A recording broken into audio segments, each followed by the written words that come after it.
प्रिय सज्जनों, आज जो मैं बताने जा रहा हूँ उसका शीर्षक है जीवन मुक्ति दायिनी गंगा भाग 10। इस शीर्षक के माध्यम से मैं आपको बताने जा रहा हूँ कि किस प्रकार यह गंगा जीवन मुक्ति दायिनी है। तो चलिए वीडियो को बिना विलंब किए शुरू करते हैं। आप लोगों ने सुना ही होगा कि गंगा को पृथ्वी पर राजा भगीरथ ने लाया है।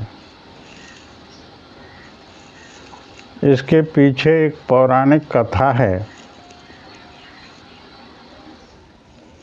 राजा सगड़ को 60,000 पुत्र था।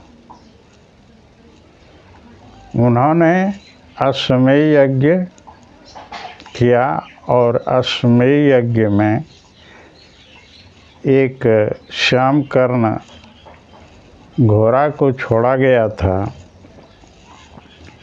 और उस घोड़ा को देवराज इंद्र चुरा कर कपिल मुनि के आश्रम में बांध दिया था। जब घोड़ा नहीं मिलने लगा तो राजा सगड़ के 60,000 पुत्र घोड़ा को खोजने के लिए खोजते खोजते पाताल कपिल मुनि के आश्रम तक चला गया।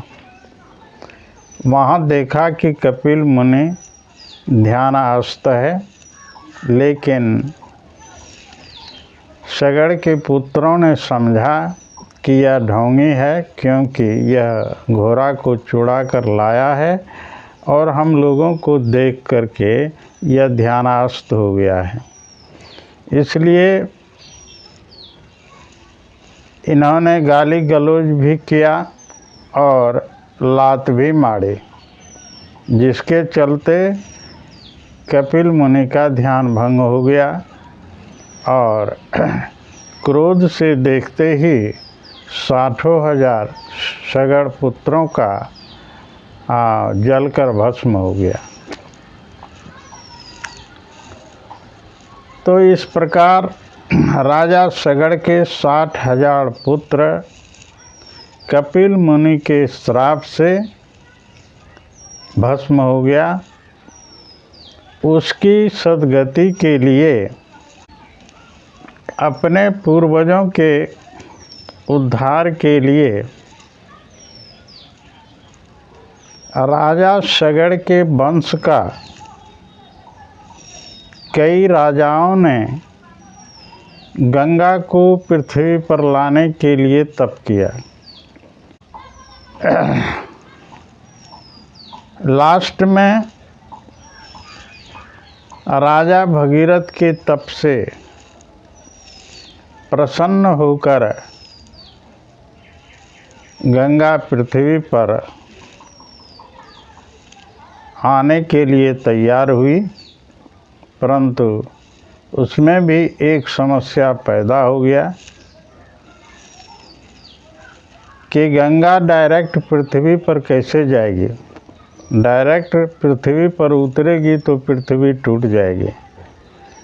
इसलिए यह भगवान शिव के जटा के माध्यम से जाएगी। इसलिए राजा भगीरथ ने पुनः भगवान शिव की आराधना की और भगवान शिव प्रसन्न होकर के अपने जटा में धारण करने के लिए वो तैयार हो गए। तो गंगा ब्रह्मा के कमंडल से निकलकर भगवान शिव के जटाओं में आई और शिव के जटा से फिर पृथ्वी पर आई और राजा भगीरथ का रथ आगे आगे और पीछे पीछे गंगा आई और गंगा कपिल मुनि के आश्रम तक गई और वहाँ इनके 60,000 पुत्रों का उद्धार हुआ। तो राजा भगीरथ ने जब ब्रह्मा जी प्रसन्न हुआ तो राजा भगीरथ ने पहला प्रश्न पूछा कि हे भगवान, हमारे वंशज के कई राजा आपका तप करते करते गुजर गया, लेकिन फिर भी आप इतना देर से क्यों आए? तो भगवान ब्रह्मा ने कहा कि तुम्हारे वंशज का जितना भी आज से पहले जितना भी राजा या तुम्हारे वंश के लोग मर कर गए हैं, उन सबों का जब पाप क्षय हो जाता है, सब की जीवन मुक्ति हो जाती है, तभी यह गंगा तुम्हारे पास आने के लिए सक्षम होती है। इसीलिए इतना देर लगा कि तुमको सभी वंशों का जो पाप दुख था उस सब को धोना पड़ा। तो इस प्रकार गंगा की कहानी है। तो गंगा क्या उस समय नहीं थी? गंगा उस समय भी, सतयुग में भी गंगा थी, परंतु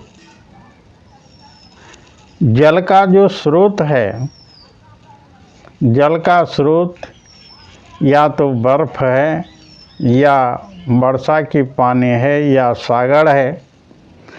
तो जब तक इन पंच तत्वों में पानी नहीं होगा तो सृष्टि नहीं होगी। तो पानी तो उस समय भी था। रह गई गंगा की बात, तो अनेक प्रकार की नदियां हैं जो हिमालय से ही निकलती है और विभिन्न स्थानों से निकलने के कारण उसका भिन्न भिन्न नाम है, परंतु यह जल जो है वह सृष्टि के आदि से ही, जब से सृष्टि शुरू हुई है तब से ही यह है, तभी सृष्टि है। इतना तो बात तय है, बिना जल का सृष्टि संभव नहीं है। इसलिए उस समय भी गंगा थी। तो किस गंगा की यह बात हो रही है? दूसरी बात है कि जिस गंगा को हम देख रहे हैं, उस गंगा में नहाने से यदि सब पाप धुल जाता है तो सभी प्राणी मुक्त हो गए होते।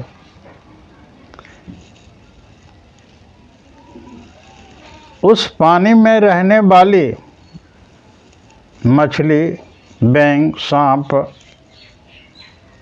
इत्यादि की जीवन मुक्ति हो गई होती, परंतु जब मछली अपना गंध से मुक्त नहीं हो सकी तो जीवन मुक्ति कहाँ से होगी? इसलिए वह बात कर रहा है इस गंगा की नहीं, बल्कि प्राण गंगा की। प्राण गंगा यह जो ऊर्जा है, प्राण ऊर्जा है, जिसको कुंडलिनी देवी कहते हैं, वह मानव के शरीर में ही मूलाधार चक्र में जन्मों जन्मों से सोई हुई है। और जब वह जागती है तो इन सातों चक्रों को पार करती हुई, इन सातों चक्रों को पार करने में वह पवित्र हो जाती है, वह गंगा हो जाती है। और वह तब 4 दिशाओं से गंगा उतरती है नीचे। सिर से उतरी शिव गंगा कहलाई, बाएं पांव से उतरी विष्णुपदी कहलाई, और दाहिने जंघा से उतरी जाह्नवी कहलाई, और मध्य भाग से उतरी भगीरथी कहलाई। यही भगीरथी गंगा है। और यह प्राण गंगा जो है यही जीवन मुक्ति प्रदान करती है। बिना प्राण गंगा का जीवन मुक्ति संभव नहीं हो सकता है। इसीलिए यह कहानी जो है यह प्रतीकात्मक है, यह प्राण गंगा के संबंध में है और प्राण गंगा ही जीवन मुक्ति दायिनी है। आज इतना ही। इसके साथ